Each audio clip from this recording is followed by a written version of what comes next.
gahugu keza sagwa mahoro bawe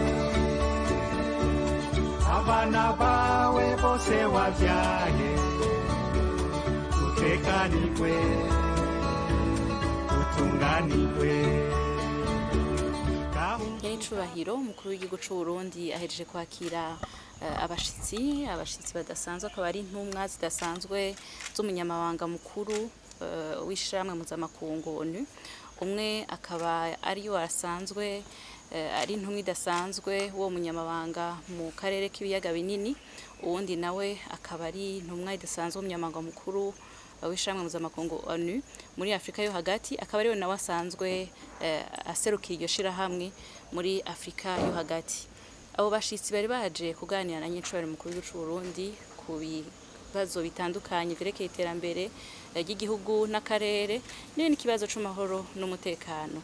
Mu biyago bagize rero ubwa mbere na mbere bakeje cane nyicubahiro umukuru w'igihugu c'u Burundi kuko ngene yashoboye kurongora umuryango wa Afrika w'ubuseruko neza kandi akitanga cane bimwe biboneka kandi vyashimishije amakungu kugira ngo amahoro n'umutekano asasagare mu karere cane cane mu gace k'ubuseruko bwa Republika Iharanira Intwaro Rusangi ya Kongo.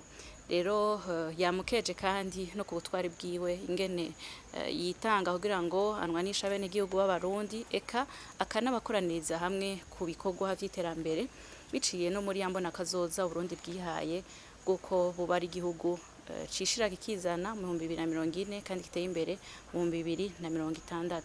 Izo ntumwa zidasanzwe zashikirije nyicubahiro umukuru w'igihugu c'u Burundi icifuzo cabo nabo nyene bo guterera agacumu k'ubumwe kugira ngo nabo nyene harimba hari ico bofasha kugira ngo amahoro asasagare mu karere eka n'abarundi bashobore kubaka ico gihugu cifashira cikizana batekaniwe.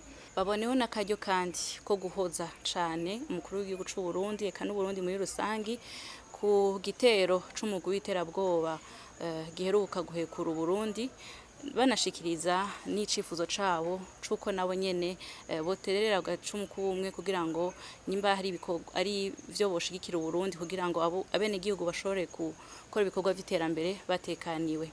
Kuri ico rero nyiricubahiro umukuru c'u Burundi yabihukije kandi yuko abarundi bari ku kivi batekanye, ariko ikibazo conyene gihari ari umutwe w'umugwi w'iterabwoba Retabara ukiri mu gihugu c'u Rwanda kandi ushigikiwe n'ico gihugu kibanyi. Uwo nawo akaba ari wo ubandanya utunganya ibitero bihekura Burundi bigahungabanya umutekano w'abene gihugu. Rero yasuye gusaba kandi ashimitse yuko uwo mugwi woshikirizwa ubutungane ico gihugu kibanyi c'u Rwanda kikabatanga kugira ngo abene gihugu bumve yuko baroraniwe kandi ejo ataco goca kiza kubatera canke kibakura ku kivi.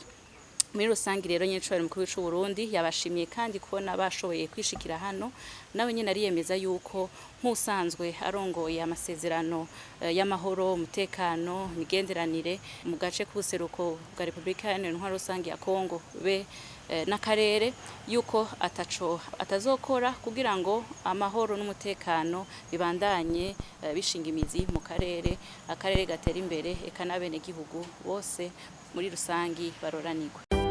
Radio Television turakukunda cyane.